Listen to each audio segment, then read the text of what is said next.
Hello everybody, a very good morning to all of you. I am Mani, welcome to my channel. Today it is 3rd of June and we are going to discuss the Hindu news. After that we will analyze all the editorial section. Today my voice will not be like earlier because today I am not well. I am having fever and cough. So before starting, let me put a quote. When you have good people with good intention around you, you glow differently. Okay, so let's get started. What happened today when I was reading the newspaper? I was highlighting the points, but accidentally the page got cut and I had not saved the page yet. It's fine, let's discuss the news today. Center is norms for clearing foreign made COVID-19 vaccine. It is good. With this step, more and more vaccine will be available in our country. US President Biden promises to strengthen voting rights, and the export of India increased. Now it is 67% in May 2021 and it is narrowing the trade gap. Okay, and it is good. Government will have the money when the export will increase. And Supreme Court going to give the verdict today on the Vinod Dua's petition. He was charged with the sedition case.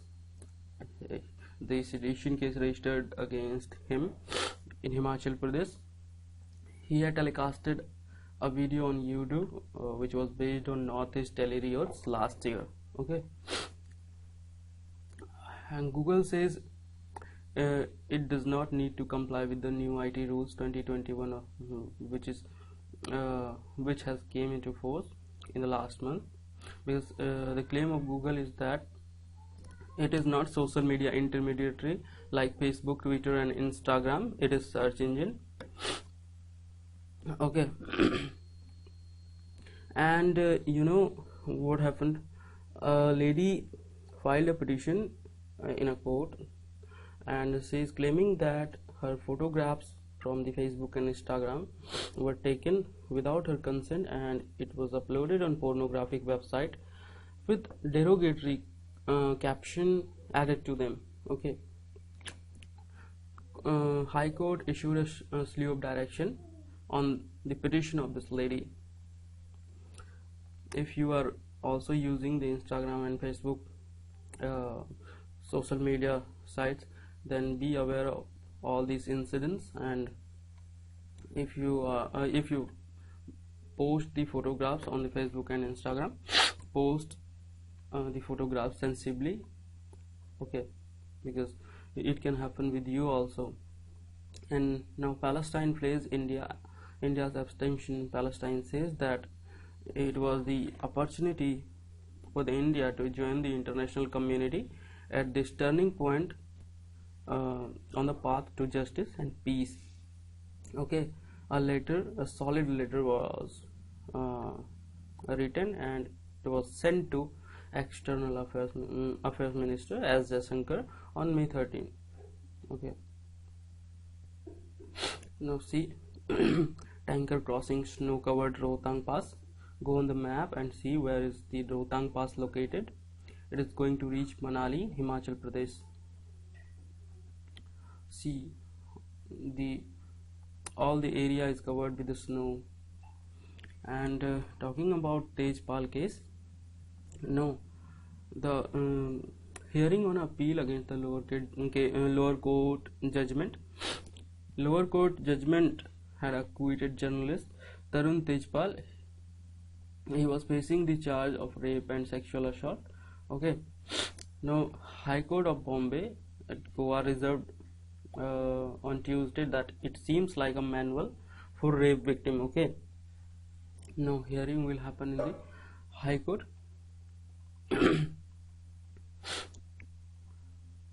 Now this is the news about Mysuru jail. Jail inmates or people who are in prison, they don't want to come outside of the jail because they suspect that if they will come outside of the jail, they will also be infected. So they vary of COVID-19 and they refuse the parole. Okay, and this is the news about the stealing of shrouds in UP. 7 person who were accused in stealing the shrouds. Now, police was not able to produce the evidence and failed to produce evidence regarding the fake stickers and ribbons. What they did, they collected the shrouds from the crematoriums and graveyards, and they washed, refurbished, and repackaged cloth with new sticker and ribbons. But police was not able to produce evidence against them. Okay, move ahead. High Court says the officials who are sitting over the untapped potential of India to manufacture COVID-19 vaccine, they should be charged with manslaughter. It is said by Delhi High Court. Okay, High Court is saying that people sitting over the untapped potential, they should use their potential to manufacture the COVID-19 vaccine at the large scale to inoculate the population of India. Otherwise, it would be treated as manslaughter. Okay, it is central government. No. Supreme Court is asking the central government, when central government has the capability to buy the large scale or 100% vaccine at the subsidized rate. Okay, then why central government is not doing that? And it was justified by the central government that its lower prices on account of its ability to place large purchase orders for vaccines. Means that central government is able to procure the large amount of vaccine at the lower prices. So Supreme Court is asking that why central government is not doing that. Yes, Orissa government is demanding the procurement of vaccine by the central government, and Chief Minister of Orissa had called to several Chief Minister of the states to discuss about the procurement of the vaccine. Yesterday I discussed about the hearing of the Mehul Choksi case in Dominica. Let's see what happens. Will he be handed over to India or not? No, move ahead. Let's see if there is any important news. The exam for 12th student is cancelled. No review. A review meeting was called by our Prime Minister.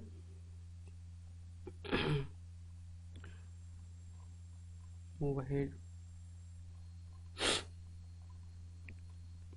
Positivity rate further declines to 0.78%, and only 576 new cases are there in the city. Gurugram also witnesses positivity rate decline. Okay. Sorry. Move ahead. 60 lakh people affected due to cyclone Yas. It is said by Orissa government. Okay, moving ahead.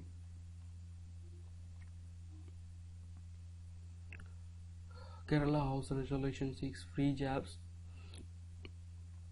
Differential price is charged.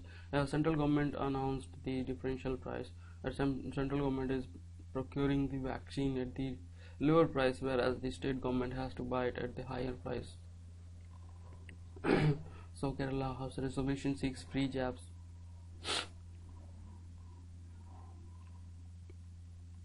Maharashtra government also announces financial help for the kids orphaned by COVID-19. After central government has taken the step, many state governments are coming ahead and they are announcing financial help for the kids orphaned by COVID-19. Okay, and it was the need of the hour, and it is very good that state governments are also coming in. I hate to provide the assistance to the orphan children.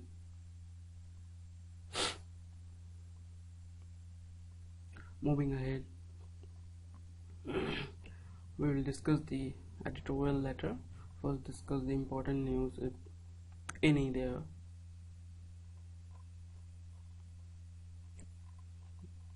Wait a second. No, this news is very important. The headline says that caste categories for Narega pays, and it is said it will complicate the payment system, may lead to reduction in funding export. Central government has asked the states to split wage payments under the Mahatma Gandhi National Rural Employment Guarantee Scheme. This act had come in 2005. Yeah, central government is saying that there should be split in payment system, and there should be the separate category for the scheduled castes and scheduled tribes and others from this financial year. This financial year means 2021 and 22. Let's see what happens. Is there a split or not? This is the picture of Manrega scheme worker at the project site at a second Ramakrishnapuram in Telangana. Okay, moving ahead, again Orissa government says let center distribute vaccines.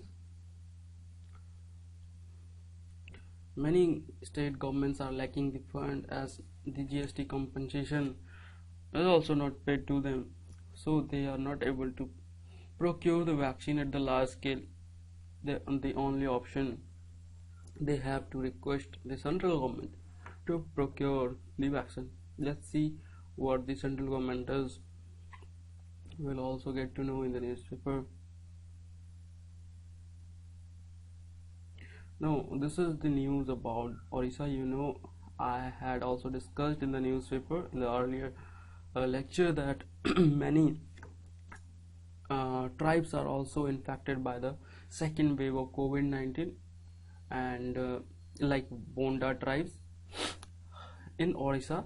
So vaccinators are undertaking trek on hills to inoculate tribes in Orissa. Earlier they were hesitant to take the vaccine. Okay, now they are also willing to take the vaccine. Moving ahead, this is about Palestine. I have discussed on the front page, and new IT rules and Google, it is also discussed. Okay, moving ahead, wait a second, let's see, is there any important news?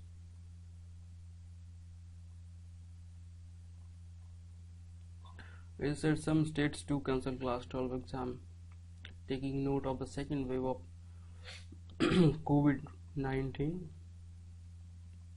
And second wave of COVID-19, including the first wave also, it claimed the huge number of doctors' lives. Like Delhi losses, wait a second, let me zoom it, 107 doctors, whereas 96 doctors are dead in Bihar.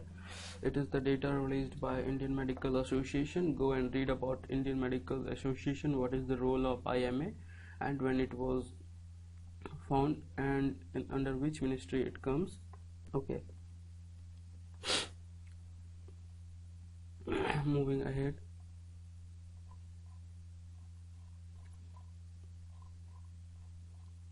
wait a second, no, it was accidentally cut. When I was reading the newspaper, I had highlighted each and every important point, but bad incident happened.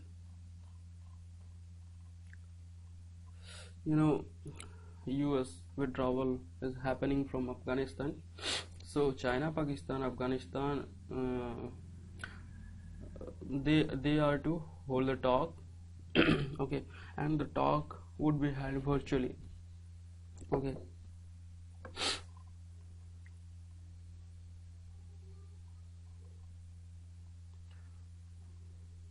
wait a second.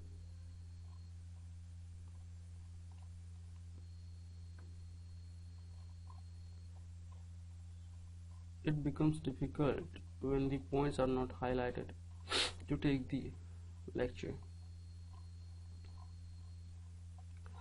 So there is no any important news. Let's move directly to the editorial section. Today the editorial start talking about economy, COVID-19, vaccination policy. Okay. Today Lakshadweep matter is not there in the editorial section.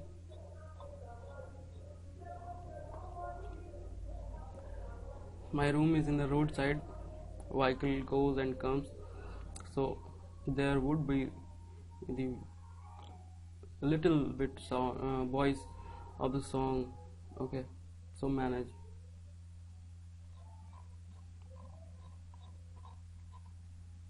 Yes, we came to the editorial page. This is talking about the Osaka's exit from the tennis championship, French Open tennis championship. We are not going to discuss it in deep because it is not important with the perspective of our syllabus. Actually, what happened? She had requested the authority that after the match she would not face the media. Okay, the post-match press conference happened, so she was not willing to just face the post-match press conference because her claim is that she suffered long bouts of depression since the US Open in 2018. But however, indeed the organizers had imposed a fine of $15,000 when Osaka excused herself from the post-match press conference after her first round victory. So the whole article is revolving around the withdrawal of Osaka from French Open tennis championship. Okay, so it is not important. This is important. This is talking about the corporate tax.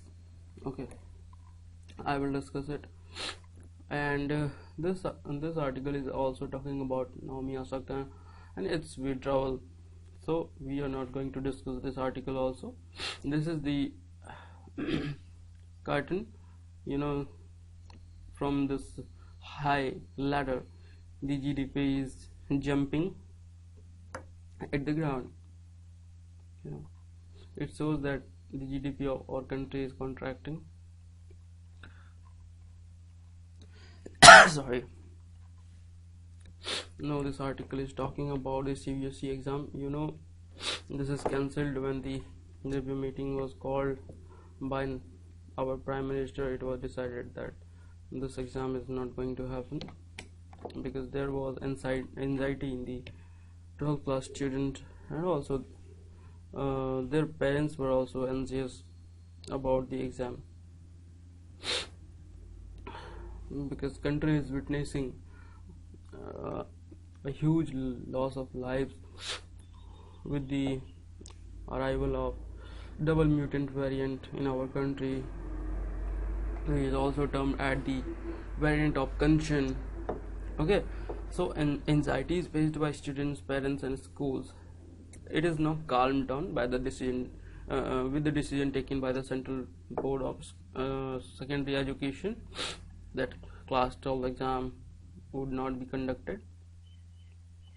Okay, so although that will mean considerably limited opportunities for these students. Okay, moving ahead, the government and Prime Minister Narendra Modi were obviously anxious to be seen as acting decisively. Okay, they were also anxious to take the decision on this matter, on the examination question, because after a long phase of dithering in formulating a national response, so it was a crucial decision. This is all about this article. It also talks about the NEET and JEE advanced and JEE exam, that the decision to cancel the examination in 2021 resolved the prickly issue. But new question is there, that how government is going to deal with the national entrance exam like NEET, national eligibility cum entrance test, and JEE, and this needs to be addressed by the government. So it is said the center must recognize that major factors such as non-availability of enough vaccine doses, okay, absence of systematic vaccine coverage plan, poor understanding of where virus variants are spreading contributed to the second wave. Okay, and there is also the suspect that the third wave can also arrive. There is better comprehension in Britain of where the variant of concern initially isolated from India B1.617.2 is spreading in that country, because this variant has a robust genome sequencing program. So such sharp insight together with the availability of free and widespread testing is crucial to stop the waves of infections that threaten to hobble the country. Taking note of the plight of the students, governments are also engaging in this issue, and it has to be the top priority of the government. Singapore, if you talk about Singapore just approved mRNA vaccine coverage for children 12 years and older. Okay, yesterday I have discussed that there are two types of technology. One is mRNA vaccine coverage and another is traditional vaccine producing technology. So effectiveness of mRNA, effectiveness of the vaccine produced using mRNA technology is more than the vaccine produced using conventional technology or traditional technology. Okay, and it is very good that Singapore government is going to provide the vaccine or going to inoculate the 12 years and older children, because they are also vulnerable. It is not that only 18 plus or 45 plus are vulnerable to the COVID. COVID has not said that COVID will not infect to 12 to 15 years old. So it is a good decision taken by Singapore government. And Britain has thought of 100 extra tuition hours for schools from 2020.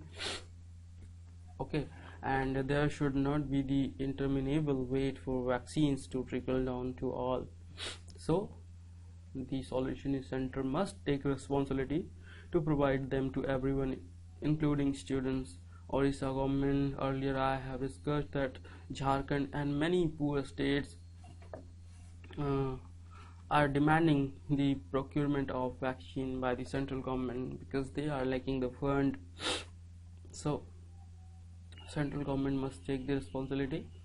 So that's it about this article. Moving ahead, and this article talks about the schemes for the orphan children. Okay, writer is saying that there should be the speedy implementation of the relief schemes designed for the orphaned children, and it said that well-being is not always half done, and in any case half done is never good enough. Yeah, if you are doing, you have to complete it, otherwise it is not good enough. And the center's response to Supreme Court that modalities of this assistance program for the children orphaned by COVID-19 is not formulated yet, and it is a disappointment. Writer is writing like this: it is a disappointment that government has not formulated the plan for the implementation of this assistance program. So, while rightly featured for its announcement comprehensive program for the most vulnerable section of population during COVID-19 pandemic, children, why the central did not lay down procedural formalities earlier for the implementation? And he invoked the National Commission for Protection of Child Right. Go and read about National Commission for Protection of Child Right, what is the role and responsibilities of NCPCR, and when it was formed and under which ministry it comes. Okay, so NCPCR released the data, and it submitted the data to the Supreme Court, and it is saying that 10,000 children are in the need of immediate care and protection. So the central government must take the action or provide the support as early as possible to these children, because they are very vulnerable to the infection. Okay, and yesterday I had discussed that it was claimed that the beggars are no longer can beggars no longer can beg at the traffic junction, because it was said that they don't wear mask or they can spread the virus. Okay, so they are also vulnerable, so central government should come into action and provide the support to these type of children. Now they include children aged between 0 and 17 years, orphaned or abandoned during the COVID-19 pandemic since March 2020. Okay, and 9,346 children who have been affected. This is about data, leave the data, and further told the Apex Court that these children run a high risk of being pushed into trafficking, with the increase in the orphan children because of COVID-19, trafficking or children trafficking and flesh trade. You know about the flesh trade. If you don't know, go and read about it. It has increased with the increase in the orphan children. So it is said that they are at the high risk, and there's no doubt that that time is of the essence here. It is the time that central government take these steps to stop the trafficking and flesh trade. There is urgency of rescuing these children, and government cannot take much time to figure out implementation strategies. Okay, and there should be swift laying down of process, monitoring mechanism, and a government should kickstart rescue and relief. Besides, undertaking the continuing process of estimating beneficiaries is needed. So it should be done simultaneously, that identifying the beneficiaries and kickstart the rescue and relief operation. Okay, moving ahead, the experience of states that sprang to the assistance of children orphaned by the Indian Ocean tsunami can be factored in.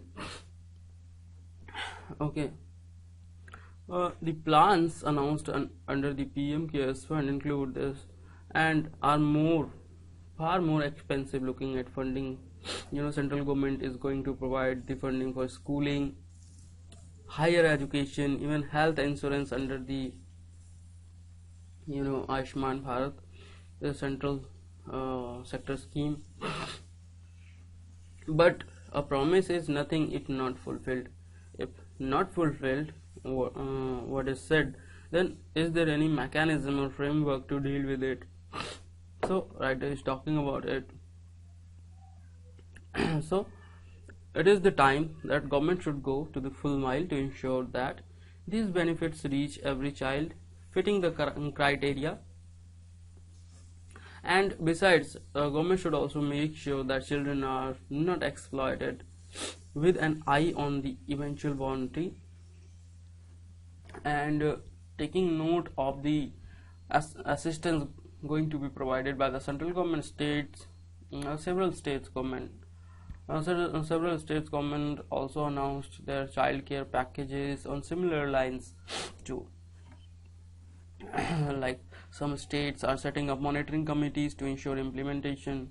Sincere implementation through committed staff using existing system. Remember, sincere implementation through committed staff using existing system, such as 1098 number, where you can call, and 1098 for periodic identification of children. So it is said that using 1098 you can identify the children who is in need, and it would be a cornerstone of such a project, especially at a time when the onslaught of COVID-19 is far from over. Sorry. Okay, moving ahead to the next article.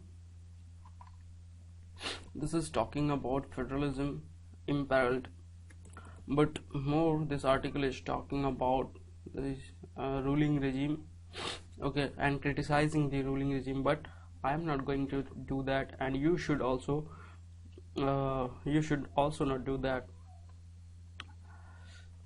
You take the factual information from this article, and don't go on the line where the ruling regime is criticized.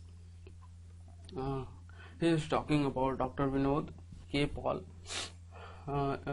who is a Niti Aayog member, health member, asserted last week that it was the lack of centralization that has led to poor management of ongoing COVID-19 vaccination drive. Is it so? What do you think, that the more spread of COVID-19 is just because of lack of centralization? You also think do you also think this? Do you also agree with it? Let me know in the comment section. So he is saying that there was lack of centralization, therefore there was poor management of ongoing COVID-19 vaccination drive, and states joined issue with the statement. And he said that assertion of state government is that it was clear that this claim was not backed by good evidence. Niti Aayog member is saying that, but it is not backed with the good evidence. And moving ahead, it is said that it lies within and simultaneously contributing to narrative and practice of growing centralization of power by current government. Okay, centralization is increasing with the arrival of this regime. Okay, moving ahead, this sits well with the growing incursions of the union government in the sectors like where the state governments have the primary responsibility to govern, such as health, education and agriculture. So in these sectors there is incursion of central government. 42nd amendment brought the education in the concurrent list. There in the 7th schedule of the constitution there are 3 lists. First, central list, state list and concurrent list. So at the central list, central government can make the laws, and where the state list, the state government can make the laws, and the wait a second, and the affairs what are in the concurrent list, both the government can make the law on the issue. But if central government make the law first, then it will prevail. Okay. No, it is said that the central government incursion is witnessed in all the sectors like health, education and agriculture, and slogans such as one nation, one tax, bypassing the tax levied by the state, one market, one ration are again one nation, one tax, one nation, one market, one ration are again part of such appeals to the narrative of strong nation state rather than one of governance. Moving ahead, talking about union encroachment, and union government is going to erode the powers of state government. It is not new. Okay, if you take the note and if you take the incidents in the post-independent India, it is said that on the several occasions the central government used its powers to dismiss or use the governor, who is considered as the agent of central government, to intimidate democratically elected governments. You know, if you talk about the emergency era, in the emergency era, education was moved to the concurrent list. Yeah, it was moved in 1976 or 1977, I think. I need to confirm it. I forgot right now. During the emergency era, education was moved to the concurrent list, and before that it was in the state list, and it was the state subject under the constitutional division of responsibilities. So it is said that there is adverse changes to the federal relation. Okay, and at present are more systematic. Moving ahead, now it is talking about, if you talk about the allocation of the resources, centralization also increased in all these places. And if you also talk about the welfare interventions like healthcare schemes, central government is intervening by passing the state government, and the gap between the revenue that state governments are allowed to generate and expenditure that they are expected to incur has been widening, particularly with the implementation of goods and service tax, because it subsumed all the local level tax which was erstwhile levied by the state government. Okay, so it is said that with all these steps, central government incursion is witnessed there. And if you talk about the shortfall of GST this year, and central's lackadaisical response to demands for compensation by state governments are again no. State governments are not provided with all the compensations that was due, yet it is pending. Okay, and on the other hand, central government has been encroaching into domains under the state government, like with the centrally sponsored schemes. You know about centrally sponsored and centrally central sector schemes and centrally sponsored schemes in sectors such as education and health, where states are required to spend. If you talk about central sector scheme, in the central sector scheme, central government has the responsibility to fund the whole amount what is needed to be funded. But if you compare the central sector scheme with the centrally sponsored scheme, here the state government state governments are entrusted with the responsibilities to spend the money more and more. Like state governments are required to spend about 85 and 82% of public expenditure respectively.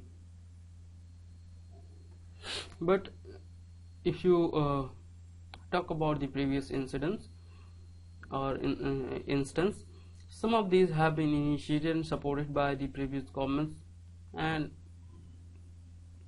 intensification of this process and process is aligned strongly with the rise of the ruling regime from 2014. Okay, moving ahead, talking about state capital relations, talking about the coalition governments in the past enabled rise and visibility of regional business in post-reform India.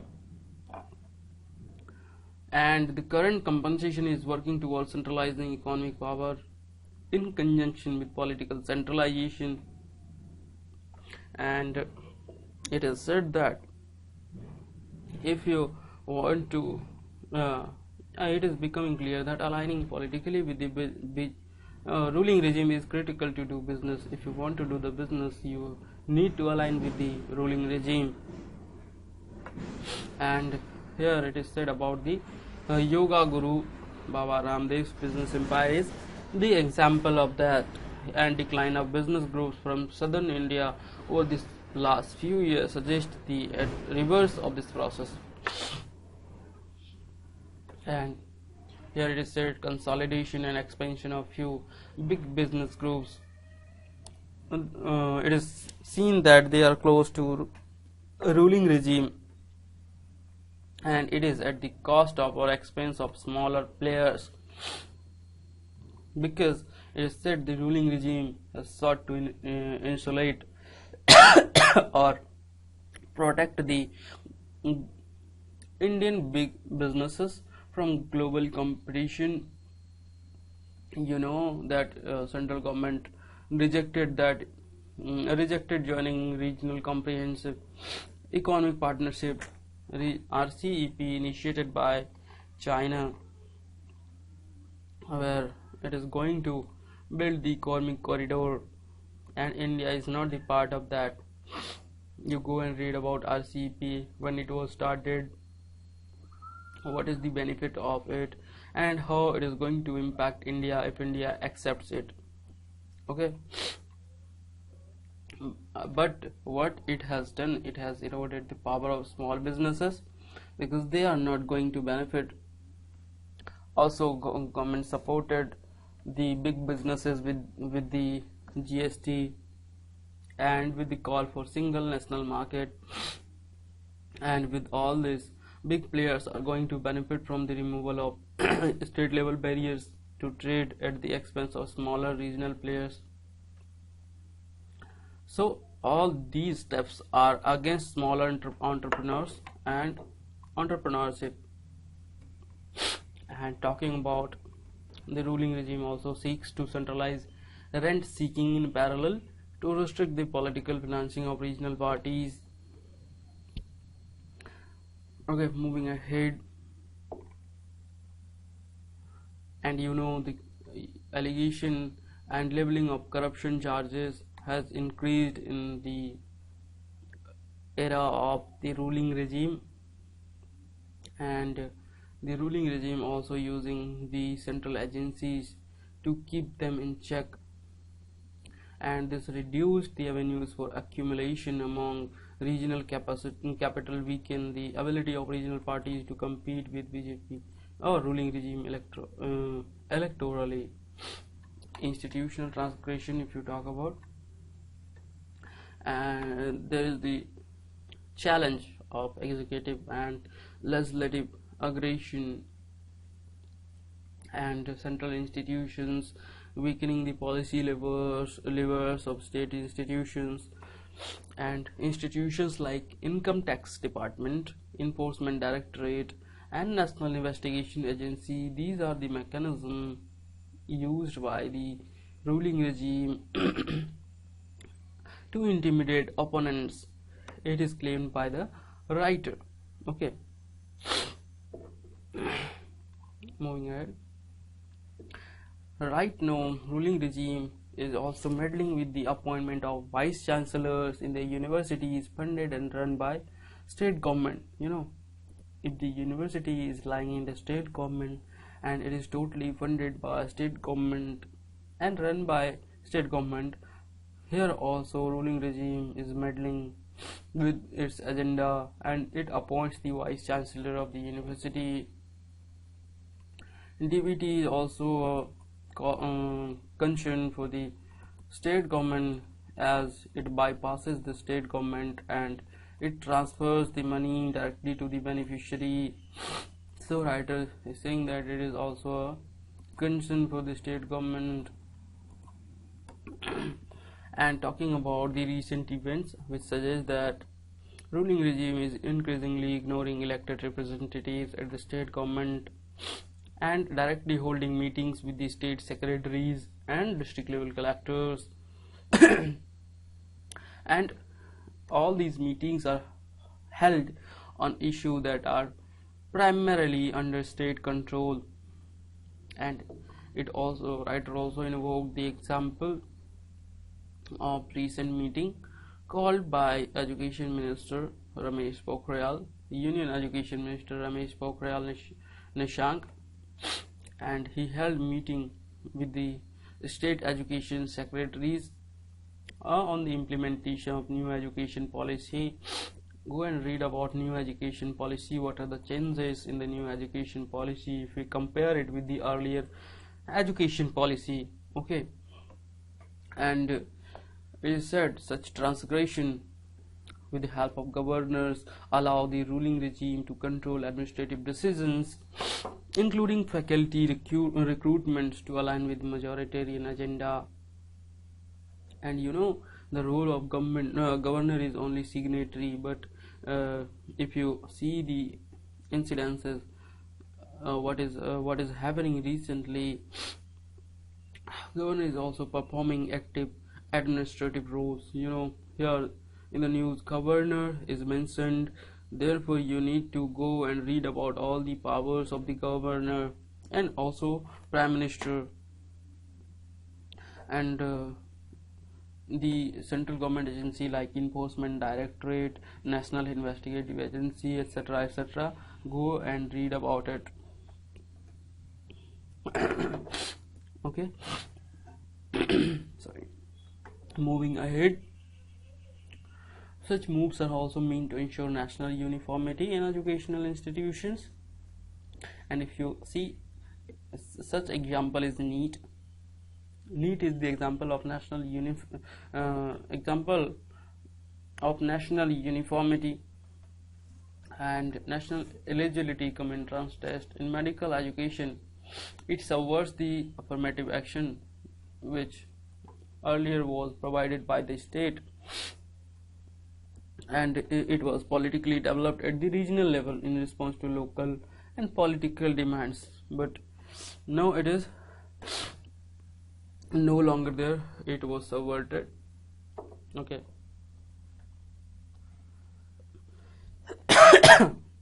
Talking about the domain of health as well, and it is said, apart from imposing national lockdown when there was the first wave of novel coronavirus pandemic, it was done without consulting state government. So repeatedly state governments are bypassed and there is incursion by the ruling regime, and with this state government is at disadvantage in vaccine usage by fixing differential pricing for procuring vaccines for them. You know about them, there is differential pricing for vaccine procurement. Central government will procure the vaccine at the lower price, where the state government has to procure the vaccine at the higher price.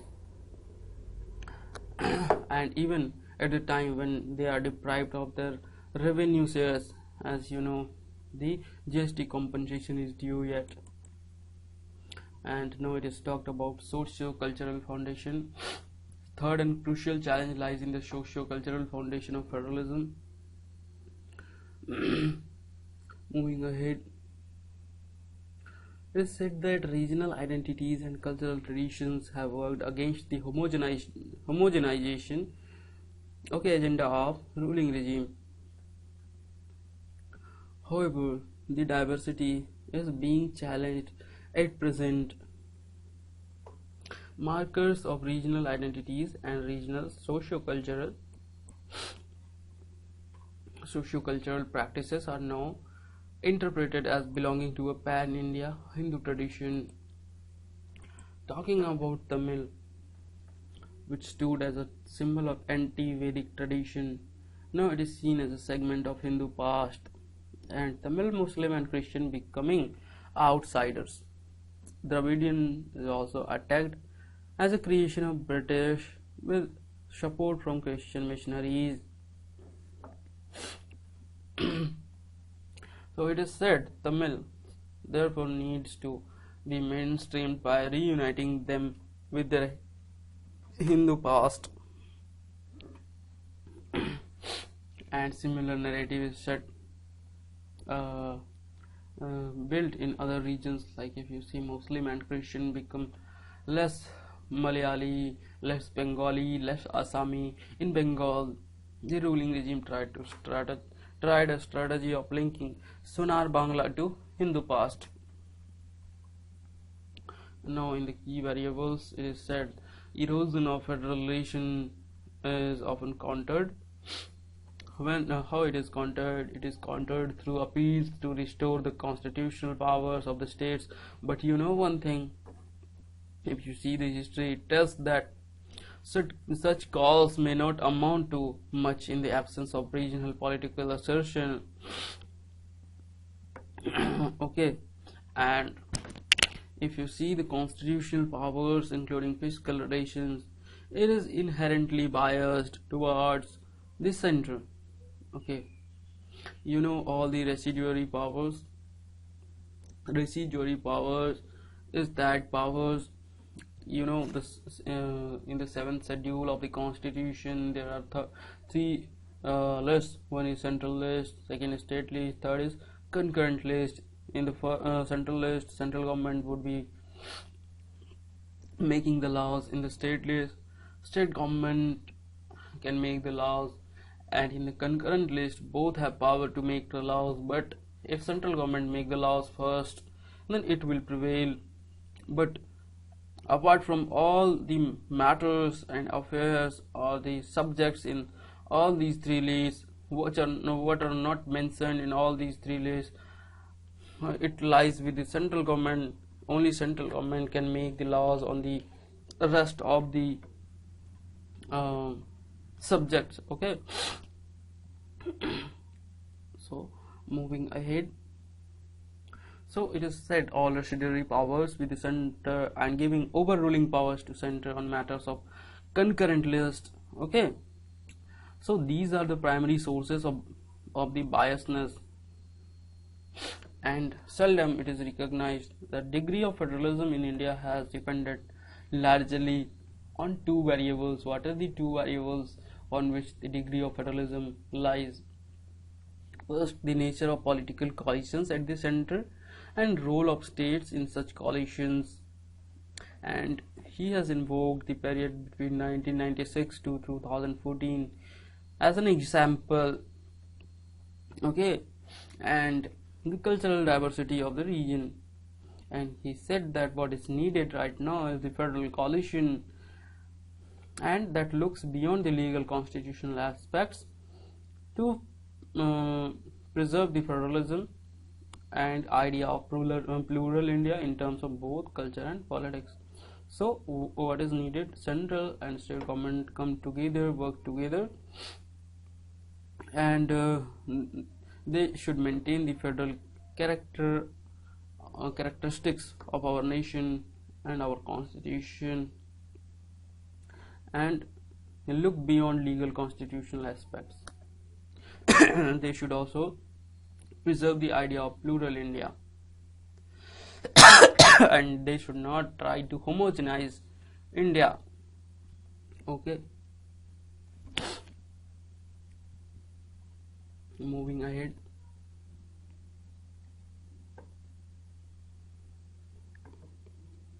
this article is talking about the vaccination gap, and it is written by Joseph Borrell.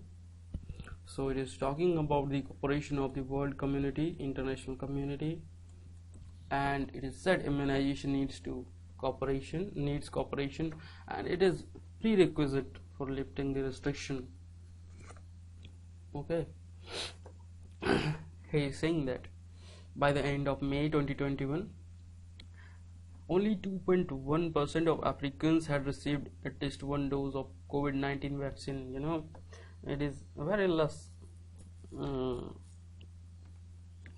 number of people and less percentage of people of Africa who are inoculated, and they are very vulnerable to the COVID infection.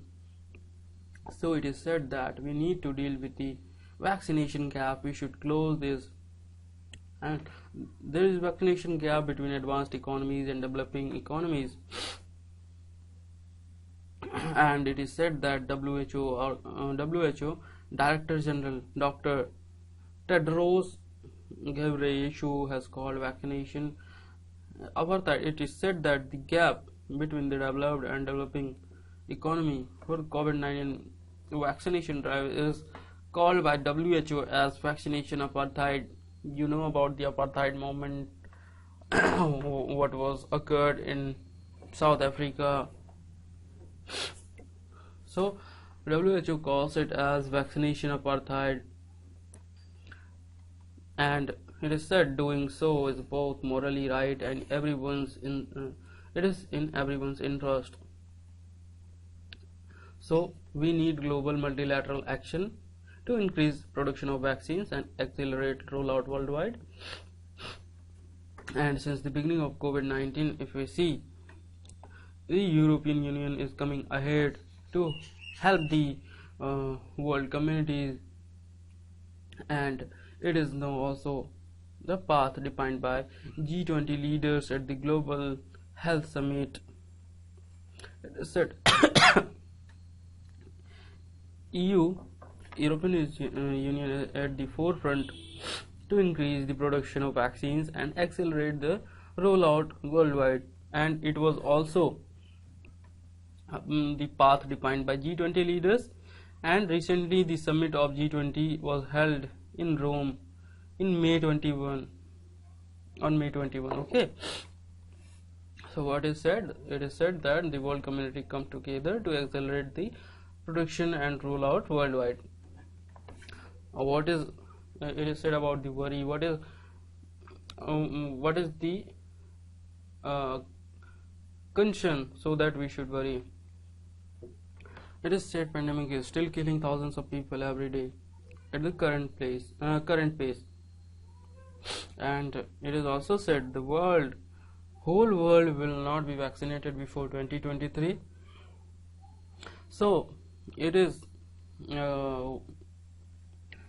widely yet a widely vaccinated world population is the only way to end the pandemic. Otherwise, if they are not vaccinated and the virus keeps on spreading, it is likely to undermine the effectiveness of the existing vaccines, and mutation or multiplication of variants can also happen with the spread of vaccine. Okay, moving ahead, and it is prerequisite for lifting restrictions. Okay, and it will help to back our economies and holding back our economies and freedoms. These restrictions penalize the whole world, but weigh even more heavily on developing countries, because advanced countries can rely more on social mechanism and economic policy levers, and the social mechanism and economic policy levers can lower the impact or limit the impact of pandemic on their citizens. But the citizens of developing countries are more vulnerable to the infection, and if the vaccination gap persists, it risks reversing the trend in recent decades of decline. It will not decline the poverty in the recent trend, and it will also enhance the global inequalities. Okay, because the more privileged can take the vaccine easily, but whereas the poorer strata of the society cannot take the vaccine because it is not affordable for them, and it will further enhance the global inequalities, and it will not help in declining poverty. So vaccination gap should be tackled and should be dealt with, and negative dynamics such as these would hold back economic activity and increase political tensions also.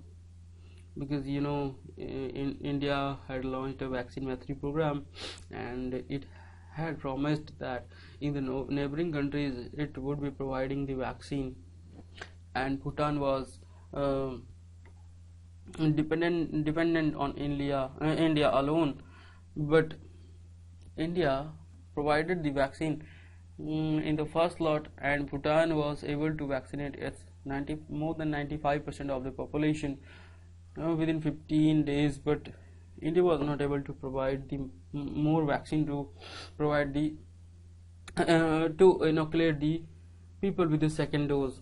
So it increased the tension between two nations. Okay, so it is said it can increase political tension, therefore we need to address the vaccination gap. Talking about EU came at the forefront to spend to help vaccinate the whole world, and EU welcomes $50 billion plan proposed by International Monetary Fund in order to able to vaccinate 40%. EU is giving the money of $50 billion to inoculate the whole world. By 2021, 40% of the population of the world would be inoculated, and the rest of the 60% would be inoculated in 2022. Okay, and talking about EU's lead role, it is said to achieve this goal we need closely coordinated multilateral action. Okay, unilateral action would not work here. We need to coordinate with each other, and we need to take the multilateral action, then only we can achieve the goal.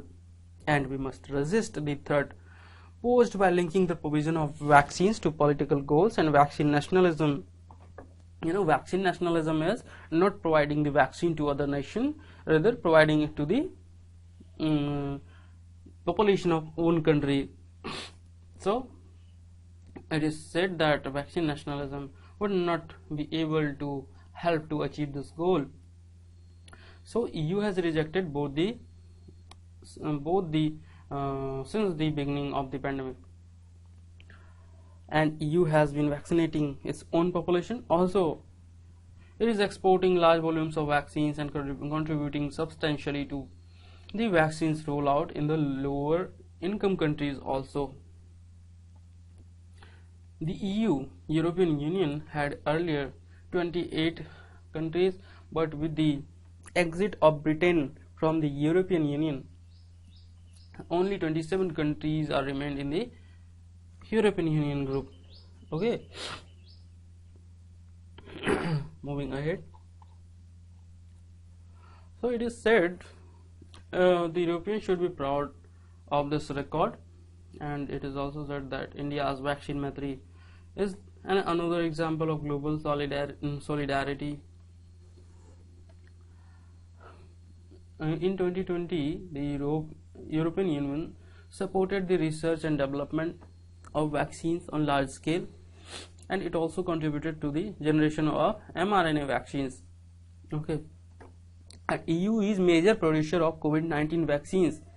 According to WHO, around 40% of the doses used globally so far. If you see, in that, EU has also exported 240 million doses to 90 countries. Sorry. So it is said EU, with its states and financial institutions, is said writer calls it the Team Europe, donating vaccines to neighbors in need, particularly in Western Balkans. In Western Balkans, Team Europe is donating the huge number of vaccines, huge amount of vaccines. If you talk about Western Balkans, go and see the Western Balkan countries on the world map. Western Balkan countries, if you talk about Albania, Montenegro, Serbia, Kosovo, these are the Western Balkan countries. And EU also aims to donate at least 100 million more doses to low and middle income countries before the end of 2021, and it also agreed at least agreed at the last European Council 2.8 billion euro. Team Europe has also been the main contributor to the COVAX facility, and this facility enables poorer countries to access vaccines. Around one-third of all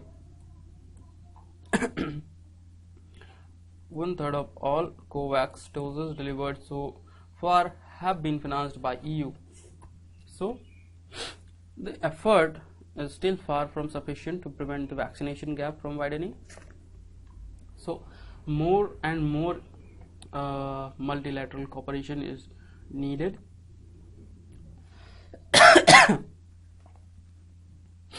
to prevent the vaccination gap from widening. And to prevent this, countries required knowledge and means should increase their production capacities, okay, so that they can both vaccinate their own population and export more vaccines, as EU is doing right now. And cooperation with the vaccine manufacturers, we are working to increase the EU vaccine production capacities to more than 3 billion doses a year by the end of 2021. Overall, it is said that EU is investing intensively to inoculate its population and large scale production of vaccine. Also, EU is exporting large amount of vaccine to the other nations to inoculate the world population. This article is talking more about EU, and now it is talking about European industrial partners have committed to deliver 1.3 billion doses of vaccines before the end of 2021. Okay, moving ahead. Now it is talking about supporting Africa. As said, the restrictive measures taken by the countries all over the world should avoid the restrictive measures because that affect vaccine supply chain. And after this, we need to facilitate the transfer of knowledge and technology so that large scale vaccine production can be done. And for our part, we are strongly encouraging European producers to do so, especially in Africa. So a writer is saying that he participated at the Paris Summit on financial support for Africa on May 18, where the continent's leaders stressed that Africa imports 99% of its vaccine and this has to change. Therefore, Team Europe is launching an initiative to end this. Okay, European Union is backing with the 1 billion euro funding from the European Union budget, and European development financial institutions with African partners to boost manufacturing capacity in Africa for vaccines. It is very good that people of Africa will also be vaccinated at the large scale, and the situation there will also be improved. Okay, EU is investing for the large scale vaccine production in Africa and also medicines and health technologies. Now it is the issue of licensing. You know, recently India and South Africa demanded the TRIPS, that is trade related intellectual property right waiver, at the United Nations. Okay, and EU supported this, but some of the European countries are opposing it, like Germany does not want it to be facilitated. Okay, move ahead. It is said that TRIPS and 2001 Doha Declaration already foresee the possibility of compulsory licensing. It talks about TRIPS, and 2001 Doha Declaration talks about the compulsory licensing. Okay, and we have listening carefully that countries are complaining about how difficult it is to use these flexibilities, and to speed up this technology transfer, EU is coming forward, and EU is going to propose a new proposal in the World Trade Organization. Go and read about WTO. What is the role of WTO when it was established? Okay, and what is its parent organization? Okay, moving ahead. COVID-19 pandemic has reminded us that health is global public good. Our common global COVID-19 vaccination to close the vaccination gap must be the first step toward genuine global health cooperation, as foreseen by the Rome Declaration recently adopted at the Global Health Summit. So overall, it is talking about the global cooperation in large-scale vaccine production and supplying of vaccines to the lower income and poorer countries. So we are done with this article. Moving ahead.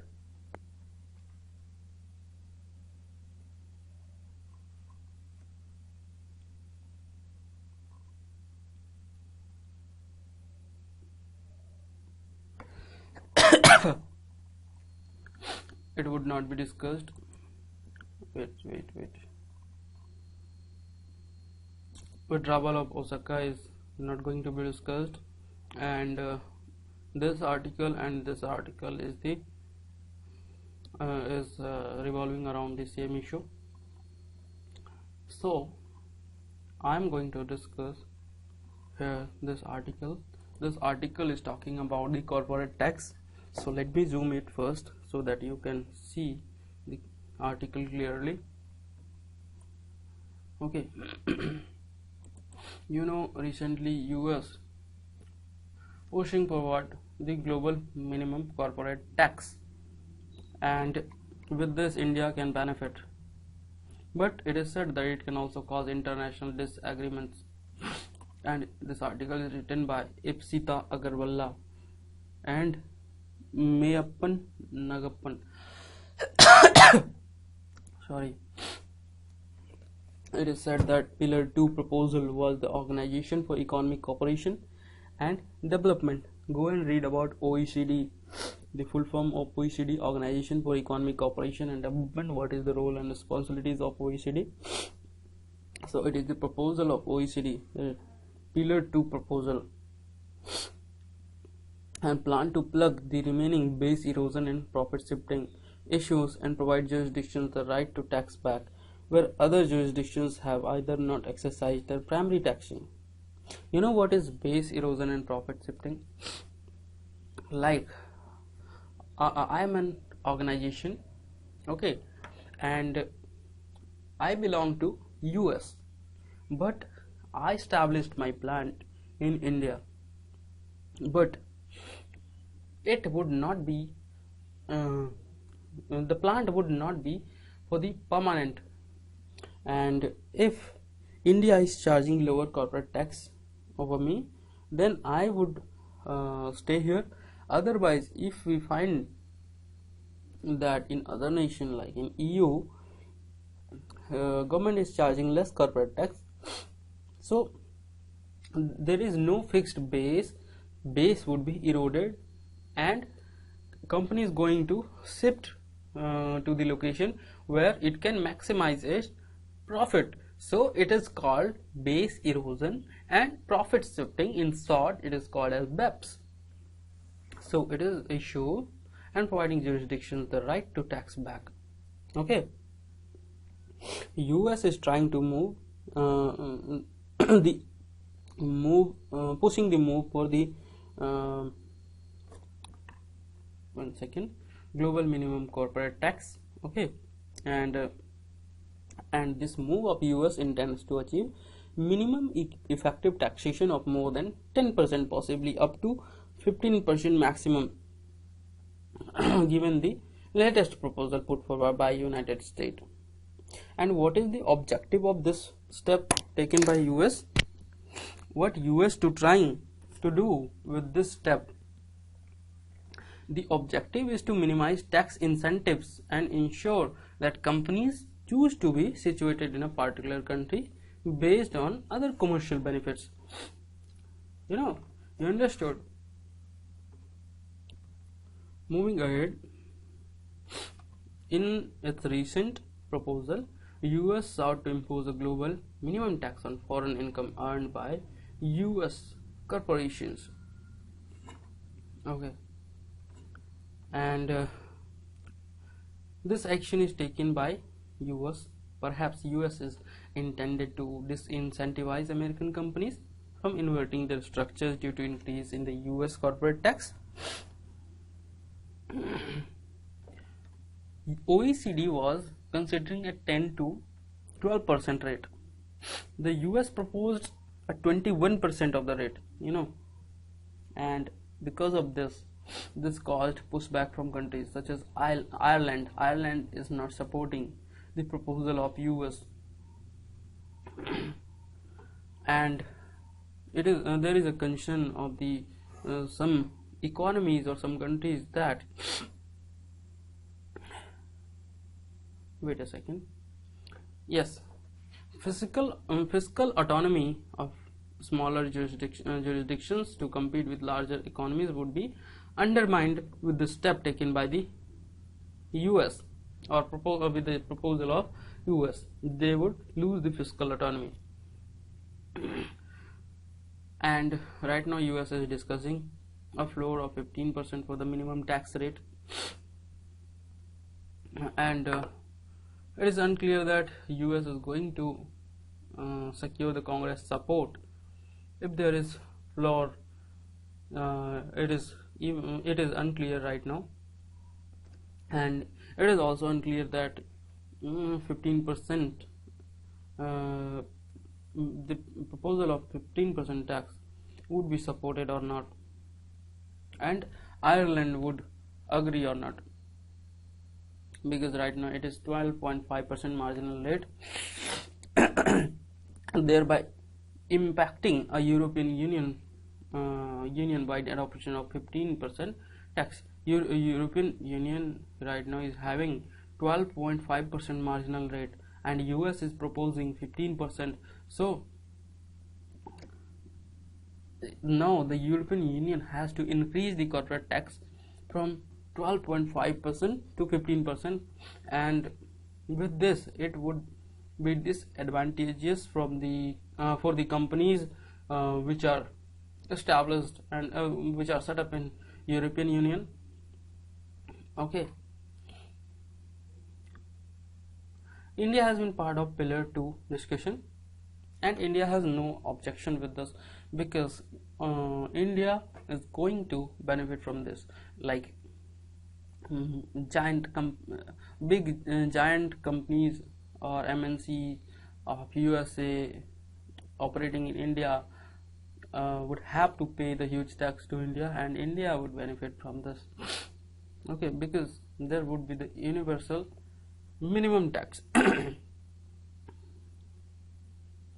It is said the proposal along with the increased tax bill for US companies may benefit Indian Revenue Department.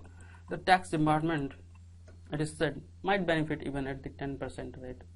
Even it is 10%, then tax department would benefit. And this proposal would also cover offshore structures set up by Indian companies. Offshore structures are the structures set up in the ocean. Okay, and like the structure set up in the Indian Ocean, Indian government would not get the tax from these companies. Okay, so now it would be advantageous for the India also, because now India can take the tax from these structures also. Moving ahead,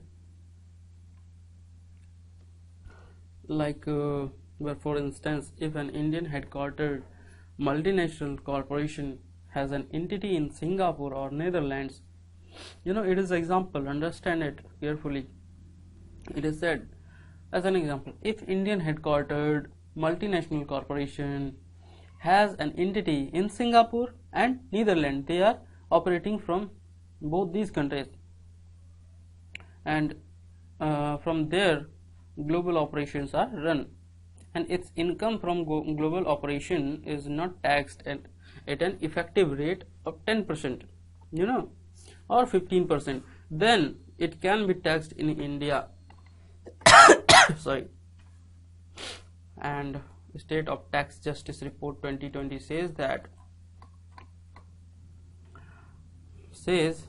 notes that India loses over $10 billion in tax revenue due to the use of offshore structure. This is a huge loss of Indian government. Okay, so with this proposal, Indian government can benefit, and particularly through investment made by Indian residents to Mauritius, Singapore and the Netherlands. And this is supported by overseas direct investment data from 2000 to 2021 published by Reserve Bank of India. You need to remember this, that ODI data from 2000 to 2021 was published by Reserve Bank of India. Okay, where the cumulative ODI for the period primarily went through Singapore. Moving ahead, startups and large Indian conglomerates commonly use offshore structures for conducting global operations, and revenue from such operation is often retained offshore and not repatriated to India. Tax advantages incentivize such structures, due to which taxes on such incomes are not paid in India. So with this, now India would also be paid with the offshore structures. Okay, moving ahead. Other major factors we are going to discuss. As the tax incentives neutralizes, now countries may have to compete on other factors. Like, what should be the other factors? There should be the better regulatory regimes which can regulate effectively this tax structure. Okay, there should be ease of doing business.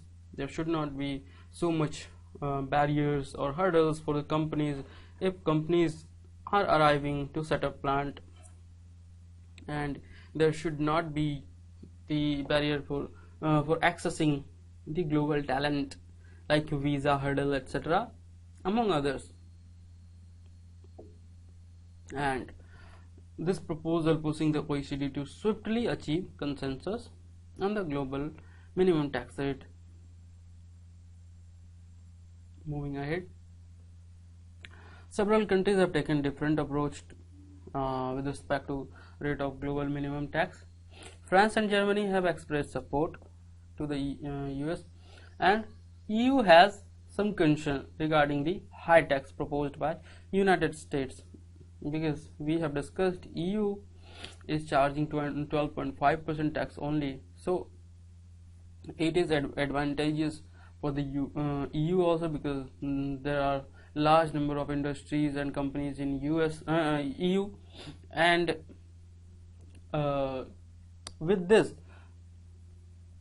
there is a huge number of employment, large scale employment in European Union, and companies are also benefiting with a less tax they have to pay to the European Union. So EU has concern, because now the tax rate proposed by US is 15%, and the fate of Pillar 2 will depend on whether this proposal is acceptable to other countries or not. Now the US appears keen on closing the negotiations, okay, around 15% floor, and which should also benefit India. Presumably there is obstacle to gain the consensus with respect to the issues of Pillar 1. Economies are struggling amid COVID-19 pandemic, and with this, the necessity of encouraging trade and economy activity should be prioritized over disagreement on tax allocations. Okay, and tax related trade war or entrenchment of unilateral levies may further harm both global and national economies. Okay, so that's it, and if you like the discussion, then don't forget to like, share and subscribe the channel, and share this video so that less privileged student can also benefit from it. Thank you so much. See you tomorrow. Bye bye.